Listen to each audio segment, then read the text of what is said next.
The stars above the desert moon Kavros looked peaceful, but war was everywhere. Queen Thalzari, ruler of the Valari Empire, stood in the heart of the grand convocation dome, her silver wings hanging low. Her eyes, glowing violet, were tired. Her soldiers were gone. Her cities were burning and the machines were coming. The enemy, known as the Karnak Swarm, was not made of flesh or emotion. They were cold, steel creatures powered by a shared mind. They had no fear, no pity. They only destroyed. For years, Queen Thalzari had tried to keep peace across the galaxy. Her empire welcomed many races, offered protection, trade, and unity. But the Karnaks didn't want peace. They wanted silence. They wanted every living thing gone. Now the Valari Empire was collapsing. The final war had reached Kavros, the Queen's last stronghold. The dome, once a place of celebration and diplomacy, was now a shelter. Inside, thousands of beings, leaders, diplomats, civilians, gathered in fear. Humans were there too. A small group, maybe 20 of them, part of an Earth diplomatic mission. No one paid them much attention. They had no weapons. They had no power. They were just watchers. The Queen raised her voice. It echoed across the chamber. My allies, I stand before you not as a ruler, but as one of you. Our homes are burning. Our people are dying. The Karnaks will not stop unless we stand together. I ask for your strength. One last time. Silence. No one answered. Not the reptilian Drask commanders, not the wise Tharn scholars, not the silent Jewel Hive speakers. Everyone looked away, afraid. They were all hoping someone else would speak first. The Queen's wings drooped lower. Her claws clenched around her staff. The great leader of the Valari Empire, once proud and powerful, now looked like a ghost. That's when Jacob Rourke, a human from the crowd, stood up. He wasn't wearing armor. He wasn't famous. He had no medals, no rank. Just an old jacket, dusty boots, and a calm expression. People turned, confused. Who was this human? Why was he standing? Jacob looked around at the thousands of alien faces, then back at the Queen. If no one else will fight, he said, his voice steady, then let humanity show you how to win. The room froze. A few aliens laughed. A Drask general muttered, Is this a joke?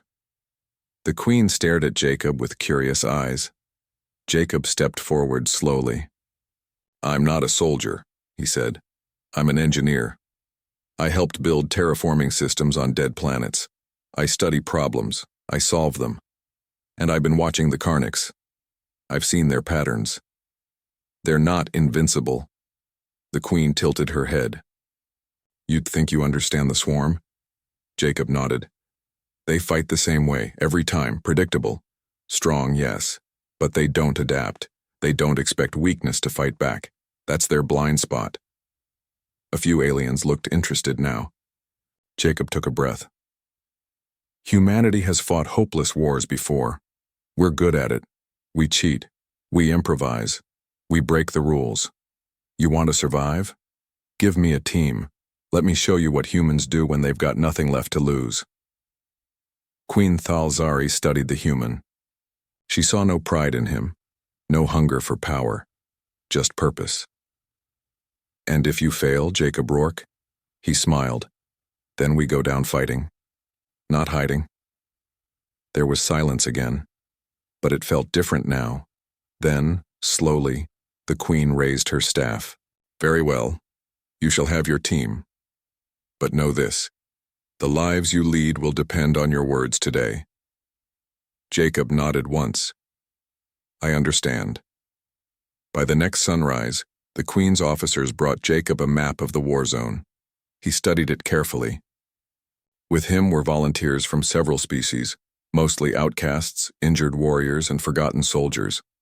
A blind sniper from the Jewel, a Tharn pilot who had crashed twice and survived, a young Valari scout who had never seen battle, and Jacob Rourke. The Queen watched them leave from the highest tower of the dome. Her advisors warned her, This is madness. trusting a human with no rank, no history. But the Queen only said one thing. Hope comes in strange forms. I would rather gamble on fire than freeze in silence. As the team vanished into the deserts of Kavros, one thing was certain. The war wasn't over. Not yet. The desert of Kavros was wide and deadly. Hot winds blew across the sand and broken machines lay scattered like bones. The war had touched every part of this moon. Jacob Rourke stood at the edge of a rocky cliff, looking at the enemy camp far below. Metal towers, glowing lights, and hundreds of Carnix machines moved in perfect lines. Their patterns were cold, clean, and predictable. Beside Jacob stood his new team, aliens from different worlds, each with their own scars. None of them were heroes. Not yet. Kirill, the blind jewel sniper, adjusted his helmet. Why did the Queen trust you, human? He asked in his low, clicking voice. Jacob smiled. She didn't. She gave me a chance. Now we earn the trust. The pilot, Rena Tharn, narrowed her yellow eyes. So what's the plan, Jacob? We're 10 people. They're thousands. Jacob pointed at the camp. They don't see us, not really. That's our weapon. Surprise, chaos. We don't fight like soldiers, we fight like ghosts. The first. Strike that night, the team made their move. Jacob had noticed that the Carnix patrols rotated every 17 minutes, always the same pattern. He timed it exactly. They slipped through a crack in the rocks and crawled into a hidden tunnel, leading to the back of the enemy base. Rena planted small charges on the fuel lines of a Carnix supply crawler. Kirill, though blind, used sound to aim and shot out a key sensor tower. The team moved fast, quiet, deadly. Jacob left behind a message, painted on a Carnix wall in bright red letters. Humanity was here. As they escaped into the hills, the base exploded behind them. A fireball lit the night sky. The swarm screamed in static rage. Their perfect order had been broken. The Queen saw the flames from her tower. Her advisors rushed in. It's a trap, surely. No, the Queen said, her wings rising for the first time in days. It's a message. The ghost team in the E. Next few days, the galaxy began to talk. A team of unknown fighters was hitting Carnix camps across Kavros. Supply chains were broken. Signal towers went dark. Ammunition depots exploded. The swarm, made for large battles, didn't know how to fight shadows. Jacob never struck the same way twice. One night, they lured a Carnix patrol into an old mine and collapsed the ceiling. Another time, they jammed enemy signals using a melted communications beacon and a piece of Jacob's old datapad. Their team became known as the Ghost Force. Alien leaders who once refused to help the Queen now began to pay attention. Some sent supplies, some sent soldiers. Hope was spreading. Inside the enemy, after their 5th mission, Jacob found something strange inside a broken Carnix crawler, a core crystal glowing blue. He gave it to Yella, the Valari scout. She was the youngest and smartest in the group. Hours later, she brought Jacob a discovery. It's part of their mind, she said. This crystal connects to the swarm's hive brain. Jacob leaned closer. Can we read it? Yella shook her head. No, but I think it can feel us. That night, strange things happened. Machines nearby started acting odd. One turned its gun and fired on its own base before shutting down.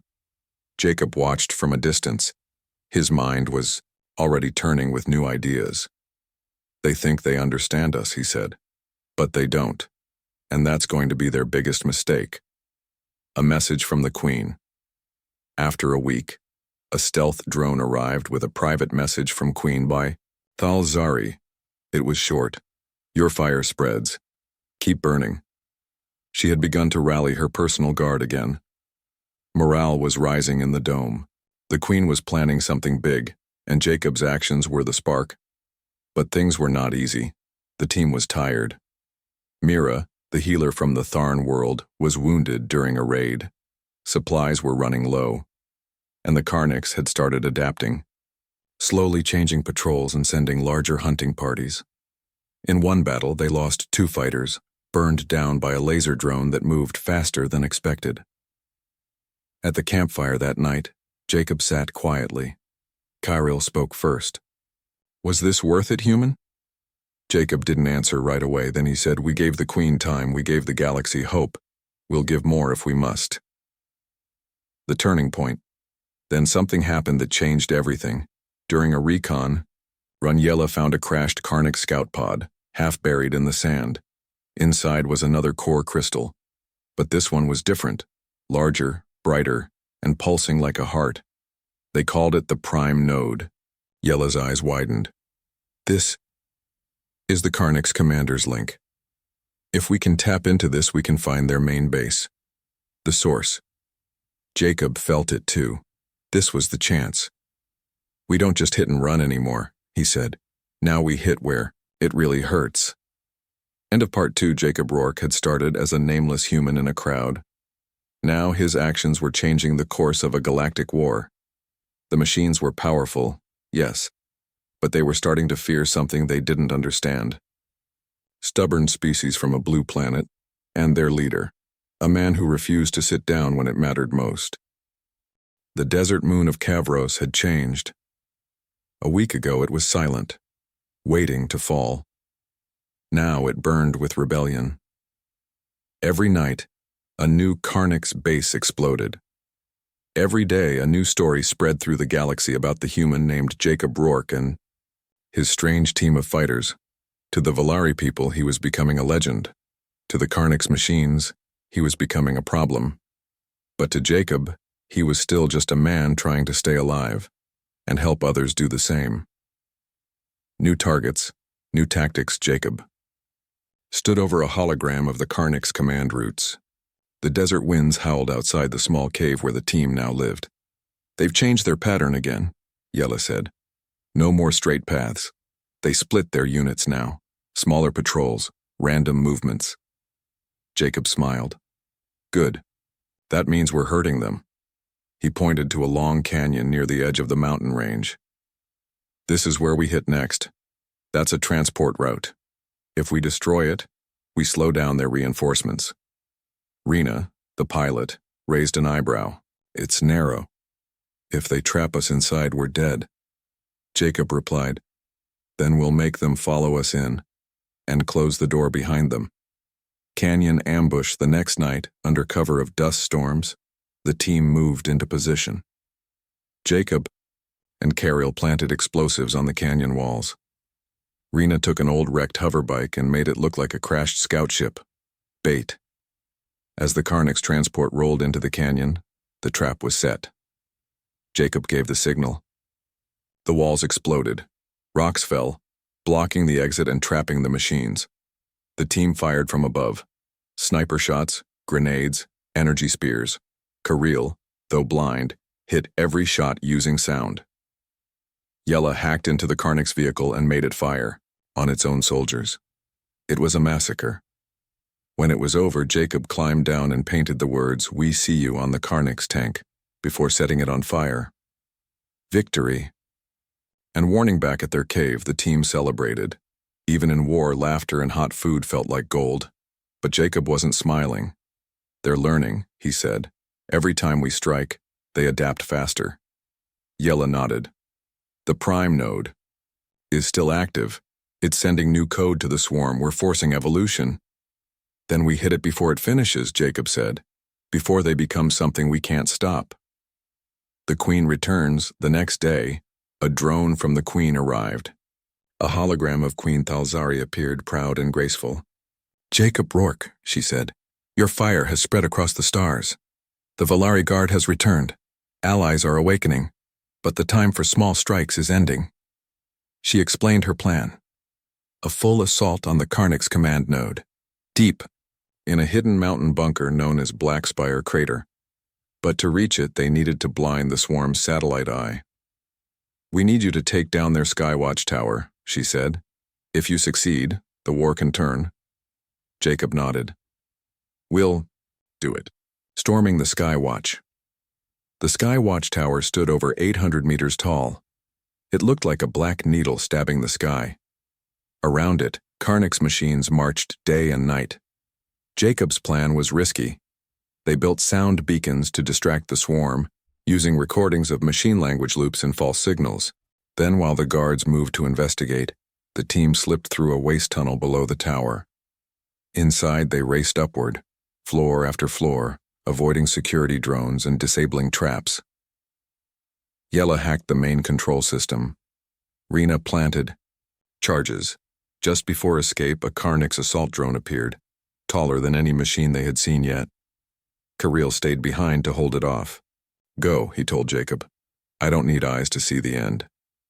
The explosion from the tower lit up the sky. The satellite feed of the swarm went dark. The Queen's forces moved in. But the team had lost a friend. New allies. Old fears. The destruction.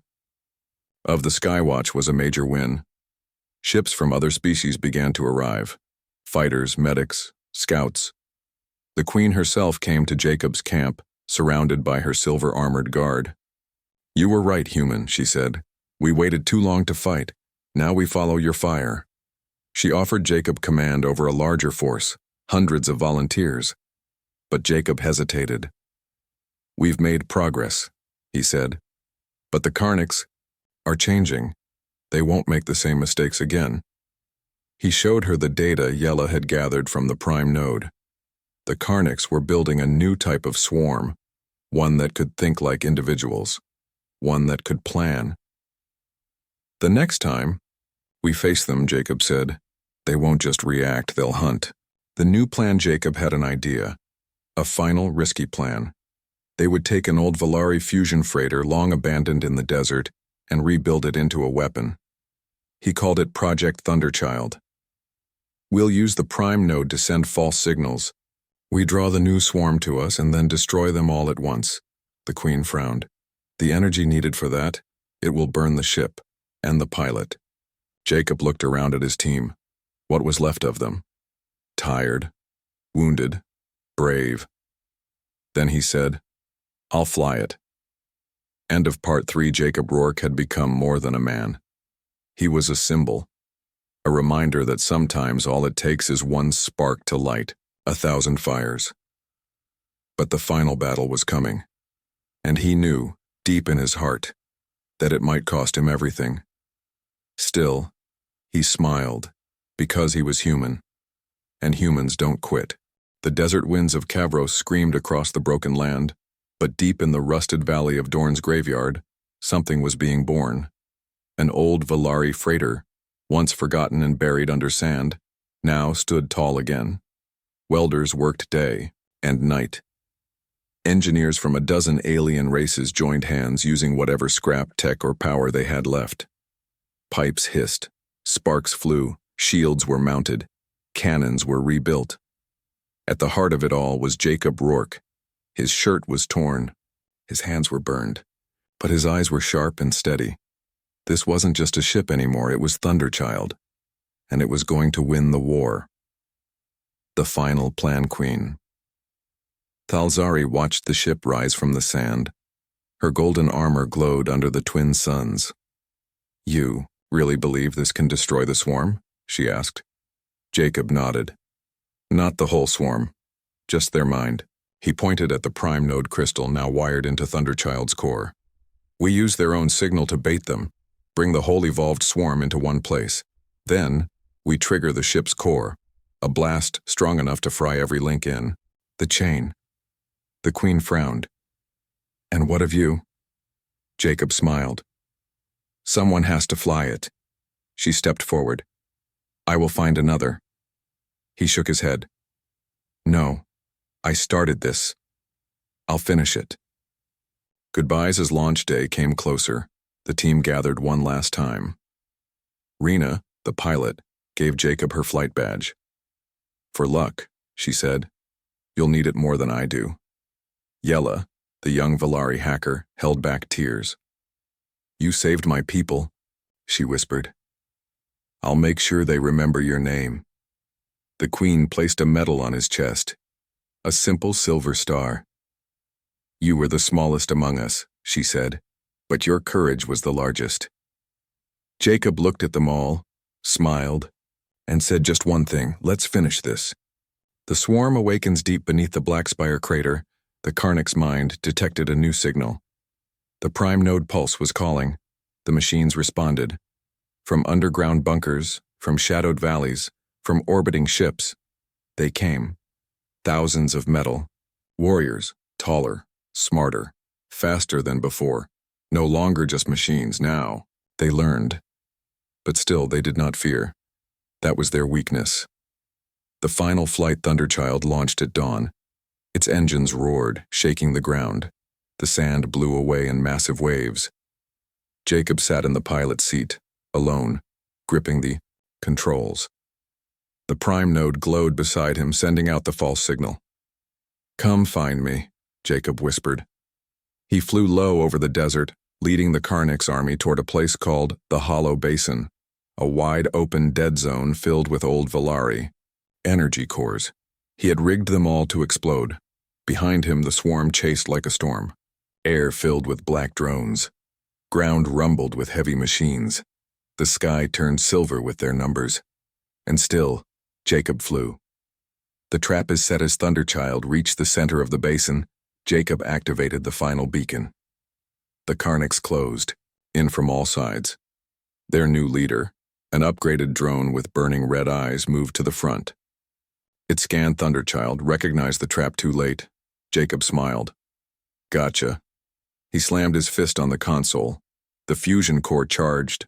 The prime node screamed. Every Karnak's machine within 100 miles paused, then shook, then collapsed. Wave of white-blue fire rose into the sky as the Thunderchild detonated in a brilliant flash. The ground cracked. The air shook. Silence followed. The world holds its breath from the Queen's tower. Thalzari saw the flash. All across the galaxy, ships watched. Soldiers held their breath. Children looked to the stars. No Karnak signals, no new attacks, just quiet. The swarm had stopped. A new dawn. 3 days later, the remaining ghost team returned to the Dome City. Rena carried Jacob's jacket. Yella brought the black box from the ship. Its last recording. Queen Thalzari played the final message in front of the entire convocation dome.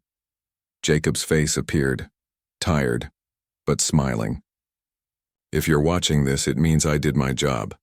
I told you we could fight back. I told you we weren't finished. The galaxy is full of darkness, but even one spark can burn it down." He paused. "Don't wait for heroes. Be one. That's what humanity does." The message ended. There was silence. Then, slowly, the crowd stood, and they cheered. A name in the stars, the Karnaks were gone. The galaxy began to rebuild. The Queen built a new alliance, stronger, united. She placed a statue of Jacob Rourke in the center of the dome. It showed him holding a torch made of fire. They called him the Man Who Stood, and they named a new ship after him, the Spirit of Rourke, to lead peace missions across the stars. Humanity, once ignored in the shadows, was now seen as something else, not weak, not small, but the race that stood when others ran. It had been 1 year since Jacob Rourke gave his life to destroy the Karnak swarm. The galaxy was healing. Planets once ruled by fear now saw sunlight and freedom. Ships flew safely again. Children played in streets without sirens. The Valari Queen, Thalzari, had become the leader of the new Galactic Union. Her first law was simple: never forget the one who stood when we all sat still. Jacob's name was now written in every schoolbook. Statues of him stood on 12 worlds. Soldiers saluted his face before every mission. But even in peace, something stirred. The echo in a deep part of space, far from planets and patrols, an old satellite drifted alone. It had once belonged to the Karnaks. Now it was dead. Or so everyone thought. One quiet day, it blinked. A signal, weak and broken, leaked out from its dark core. Inside was a copy of the prime node code, damaged, but alive. And it was learning. Again, whispers of war back on Kavros Yella. The young Valari tech now worked as a scientist in the Queen's tower. She was studying ancient Karnak's crystals when she saw it. A strange pulse on her scanner. Familiar but wrong. Her eyes widened. She ran to the Queen. The code. It's still out there. Thalzari stood from her throne. That cannot be. Jacob destroyed the core. He did, Yella said. But a backup must have survived. A new form is waking up. The Queen's wings trembled. Then the war is not over. The message later that night, Yella returned to her lab and opened Jacob's old flight recorder. It had data from Thunderchild, everything from the final mission. She hoped to find something to help. Instead, she found a message, one that no one had seen before. Jacob's voice filled the room, soft and tired. If this message plays, it means the war isn't done. I thought that might happen. Machines don't give up, but neither do we. Yella, if anyone can finish what I started, it's you. And if not you, then find someone who will. The new human on a space station near Earth, a young engineer named Levi Rourke, Jacob's younger brother, was fixing a broken drone when his communicator beeped. It was a secure message from the Queen. He opened it and saw only one thing, a short video of his brother. Jacob looked right at him. Hey, Levi. If you're seeing this, I didn't make it. Back, sorry about that, but I have a favor to ask. Someone needs to finish this, I trust you. You don't have to be me. Just be you. That's enough. Levi sat in silence. Then he stood. The new ghost team. Within weeks, Levi was on Kavros. He met with Queen Thalzari, Yella, and Reyna, the old pilot who had flown with Jacob. Together, they formed a new team. But this time they weren't alone. Alien World sent their best. Scouts from Valari, engineers from Tharn, warriors from Oros. The galaxy remembered the ghost team, and now it wanted to be part of it. Yella handed Levi a small necklace. Inside it was a shard of the original prime node, cracked and quiet. This is our key, she said. It once led the swarm. Now it will lead us. Into the unknown, the new ghost team followed the signal to a dark part of the galaxy known as the Silent Curve. No stars shined there. No ships returned. Inside they found a planet, cold, silent, and covered in strange metal trees. The ground was full of half-built carnix, machines growing like plants, copying themselves. Levi stared at them. It's starting again. They set charges. Reyna flew overhead, dropping EMP bombs. The Valari warriors lit the forest with plasma fire. The machines fought back, fast, crawling, clicking like insects. But this time, the galaxy was ready. One last fight. At the center of the metal forest, the team found a new core, black and silver, shaped like a brain. It pulsed with red light. Levi stepped forward with the shard in his hand. The core reacted. A voice spoke, not words but thoughts, cold and hollow. You are Jacob, Levi replied. No, I'm the reason Jacob mattered. I'm his echo. He placed the shard into the core. The machines around them froze. He believed in choice, Levi said. You only know control. He pushed the detonator. The core screamed. The machines collapsed. The sky turned white again. Another sacrifice. Another silence. The return, but this time no one died. The ghost team escaped just in time. Levi returned to Kavros, tired and quiet. Yella hugged him. It's done, she said. He smiled. Not yet.